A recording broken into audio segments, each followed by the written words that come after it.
ഇന്ന് നമുക്ക് വളരെ പെട്ടെന്ന് ഉണ്ടാക്കാൻ പറ്റുന്ന ഒരു കേക്ക് തയ്യാറാക്കിയെടുക്കാം. കുറഞ്ഞ ചേരുവകൾ മാത്രം മതി ഇത് ഉണ്ടാക്കിയെടുക്കാനായിട്ട്. മാത്രമല്ല വളരെ സിമ്പിളാണ്, കുട്ടികൾക്ക് വരെ ഉണ്ടാക്കാൻ പറ്റുന്ന ഒരു റെസിപ്പിയാണ്. അപ്പോൾ നമുക്ക് ഈ ഒരു കേക്ക് എങ്ങനെയാണ് തയ്യാറാക്കുന്നത് നോക്കാം. അപ്പോൾ ഞാൻ ഈ കേക്ക് ചായപാത്രത്തിലാണ് ഉണ്ടാക്കുന്നത്. ഏത് പാത്രം വേണമെങ്കിലും എടുക്കാം, നല്ല അടി കട്ടിയുള്ള പാത്രമായാൽ മതി. അപ്പോൾ ആദ്യം തന്നെ കുറച്ച് ഓയിൽ നന്നായിട്ട് നമുക്ക് പാത്രം മുഴുവനായിട്ട് തേച്ച് പിടിപ്പിക്കാം. അതിനുശേഷം കുറച്ച് മൈദയും കൂടി ഇട്ട് ഒന്ന് ഡസ്റ്റ് ചെയ്തെടുക്കാം. അപ്പോൾ ഇങ്ങനെ ചെയ്യുമ്പോൾ കേക്ക് ഒട്ടിപ്പിടിക്കാതെ കിട്ടും. ആ എക്സ്ട്രാ മൈദയൊക്കെ കളയണം. അപ്പോൾ നമ്മൾ ബേക്ക് ചെയ്യുന്ന കേക്ക് ടിൻ ആദ്യം തന്നെ റെഡിയാക്കി വെക്കണം. ഇനി നമുക്ക് ഒരു മുട്ട ഒരു ബൗളിലേക്ക് പൊട്ടിച്ച് വയ്ക്കാം. ഇനി ഇതിലോട്ട് 1/4 ടീസ്പൂൺ വാനില എസൻസും കൂടി ചേർക്കാം. വാനില എസൻസ് ഇല്ലെങ്കിൽ അതിന് പകരം ഒരു ഏലക്ക പൊടിച്ച് ചേർത്താൽ മതി. ഇനി 1/4 കപ്പ് പഞ്ചസാര വേണം, അത് പൊടിച്ചെടുക്കാം അല്ലെങ്കിൽ അങ്ങനെ തന്നെ ചേർക്കാം. 1/4 കപ്പ് മുഴുവനായിട്ട് ചേർക്കാതെ കുറേശ്ശെ ആയിട്ട് ചേർത്തിട്ട് വേണം മിക്സ് ചെയ്തെടുക്കാനായിട്ട്. പഞ്ചസാര പൊടിച്ച് ചേർത്താൽ കുറച്ചും കൂടി എളുപ്പമായിരിക്കും. മുട്ട നന്നായിട്ട് പതഞ്ഞ് കിട്ടണം, ആ ഒരു പരുവം വരെ മിക്സ് ചെയ്തെടുക്കാം. മാക്സിമം ഒരു 5 മിനിറ്റെങ്കിലും നല്ലതുപോലെ പതപ്പിച്ചെടുക്കണം.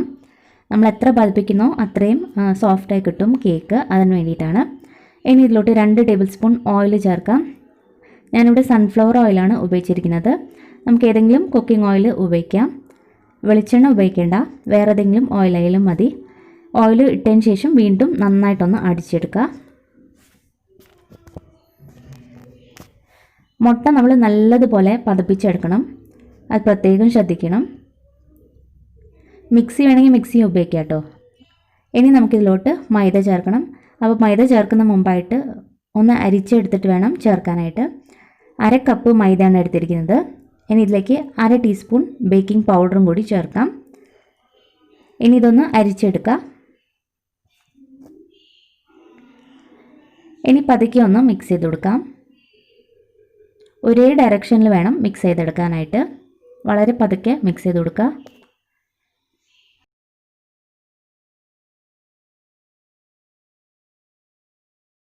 ഇനി നമുക്കിതിലേക്ക് പാലും കൂടി വേണം.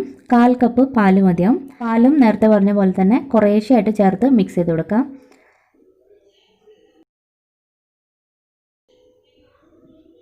ഇപ്പോൾ 3 പ്രാവശ്യമായിട്ടാണ് ഈ പാല് ചേർക്കുന്നത്. ഇതിൻ്റെ അളവൊക്കെ ഞാൻ താഴെ ഡിസ്ക്രിപ്ഷൻ ബോക്സിൽ കൊടുക്കുന്നതായിരിക്കും, അപ്പോൾ നിങ്ങൾക്ക് ചെക്ക് ചെയ്യാം. അപ്പോൾ നമ്മളിത് മിക്സ് ചെയ്തെടുത്തു. ഈ ഒരു പരുവത്തിലാണ് മിക്സ് ചെയ്തിരിക്കുന്നത്. നമ്മുടെ കേക്ക് ബാറ്റർ റെഡി ആയിട്ടുണ്ട്. ഇനി നമുക്കിത് നമ്മൾ നേരത്തെ തയ്യാറാക്കി വെച്ചിരിക്കുന്ന ചായ പാത്രത്തിലേക്ക് ഒഴിച്ചു കൊടുക്കാം. ഇനി നന്നായിട്ടൊന്ന് ടാപ്പ് ചെയ്ത് കൊടുക്കണം. ഇങ്ങനെ ചെയ്യുന്നതുകൊണ്ട് എയർ ബബിൾസ് മുഴുവനും പോയി കിട്ടും, അതിന് വേണ്ടിയിട്ടാണ്. നല്ലതുപോലെ തന്നെ അടിച്ചു കൊടുക്കുക. ഇനി നമുക്കിത് ബേക്ക് ചെയ്യാം. അതിന് വേണ്ടിയിട്ട് പഴയ ഒരു ദോശക്കല്ലാണ് കേട്ടോ എടുത്തിരിക്കുന്നത്. ഇത് ഒരു 5 മിനിറ്റ് മുമ്പേ നന്നായിട്ട് ചൂടാക്കി എടുത്തതാണ്. ദോശക്കല്ലിൽ നിന്നും നന്നായിട്ട് ആവി പറക്കുന്നുണ്ട്. ഈ സമയത്ത് നമ്മൾ തയ്യാറാക്കി വെച്ചിരിക്കുന്ന ആ കേക്ക് ടിന്ന് ദോശക്കല്ലിൻ്റെ മുകളിലായിട്ട് വെച്ച് കൊടുക്കാം. അതിനുശേഷം തീ നന്നായിട്ട് കുറച്ച് വയ്ക്കുക. ഇനി ഇത് കവർ ചെയ്യാൻ വേണ്ടിയിട്ട് നല്ലൊരു അടപ്പും കൂടി വയ്ക്കാം. ആവി പുറത്തു പോകാത്ത രീതിയിൽ നല്ല ടൈറ്റായിട്ടുള്ളൊരു അടപ്പും വയ്ക്കാം. ഇതിൻ്റെ മുകളിലായിട്ട് ഞാൻ ഇടികളുടെ കല്ലും കൂടി വെക്കുന്നുണ്ട് കേട്ടോ, ഒരു ആവി പറക്കാതിരിക്കാൻ വേണ്ടിയിട്ടാണ് ഇങ്ങനെ ചെയ്തത്. അപ്പോൾ ഒരു 20 മിനിറ്റിന് ശേഷം ഞാൻ കുറച്ച് ഡ്രൈ ഫ്രൂട്ട്, അതായത് ബദാമൊക്കെ കട്ട് ചെയ്ത് ചേർത്തിരുന്നു. അപ്പോൾ ആ വീഡിയോ മിസ്സായിട്ടുണ്ട് കേട്ടോ. അപ്പോൾ ഒരു 20 മിനിറ്റ് വരെ തുറക്കരുത്, ലോ ഫ്ലെയിമിൽ തന്നെ ആയിരിക്കണം. ചെക്ക് ചെയ്ത് നോക്കിയപ്പോൾ ഒട്ടി പിടിക്കുന്നുണ്ട്. അപ്പോൾ നമുക്ക് കുറച്ച് നേരം കൂടിയിട്ട് ബേക്ക് ചെയ്യാം. അപ്പോൾ വീണ്ടും ഒരു 10 മിനിറ്റ് ഞാൻ വെച്ചതിന് ശേഷമാണ് ഇതിപ്പോൾ കാണിക്കുന്നത്. ഇപ്പോൾ കണ്ടില്ലേ, കത്തിലൊന്നും ഒട്ടി പിടിക്കുന്നില്ല. അപ്പോൾ നമ്മുടെ കേക്ക് റെഡി ആയിട്ടുണ്ട്. ഇനി ഇത് നന്നായിട്ട് തണുക്കണം. തണുത്തതിന് ശേഷം നമുക്ക് കേക്കൊന്ന് വിടിയിച്ചെടുക്കാം. ഇപ്പോൾ ഈ ഡ്രൈ ഫ്രൂട്ട്സ് ഒന്നും നിർബന്ധമില്ല കേട്ടോ, വേണമെങ്കിൽ ചേർത്താൽ മതി. ഒട്ടിപ്പിടിച്ചിട്ടൊന്നുമില്ല. അപ്പോൾ നല്ലതുപോലെ ചൂടാറിയതിന് ശേഷം വേണം കേക്ക് എടുക്കാനായിട്ട് ബുദ്ധിമുട്ടായിരിക്കും. അപ്പോൾ നല്ല സോഫ്റ്റായിട്ട് തന്നെ നമ്മുടെ കേക്ക് കിട്ടിയിട്ടുണ്ട്. ഇനി നമുക്കിത് കട്ട് ചെയ്തെടുക്കാം. അപ്പോൾ നമുക്ക് മൊത്തത്തിൽ ഈ കേക്ക് ഉണ്ടാക്കാനായിട്ട് 30 മിനിറ്റ് വേണ്ടി വന്നു, അത്രയേ ഉള്ളൂ. പെട്ടെന്ന് ഉണ്ടാക്കാം. 20 മിനിറ്റ് വരെ നിങ്ങൾ ഡ്രൈ ഫ്രൂട്ട്സ് ഒന്നും ചേർക്കുന്നില്ലെങ്കിൽ 25 മിനിറ്റിന് ശേഷം ജസ്റ്റ് ഒന്ന് തുറന്ന് നോക്കിയാൽ മതി. അതിന് ശേഷം വെന്തില്ലെങ്കിൽ വീണ്ടും ഒരു 5 മിനിറ്റ് വെച്ചാൽ മതിയാവും. കണ്ടില്ലേ, നല്ല സ്പോഞ്ചി ആയിട്ടുള്ള കേക്കാണ്. വളരെ സിമ്പിളാണ്, പെട്ടെന്ന് ഉണ്ടാക്കിയെടുക്കാൻ പറ്റും.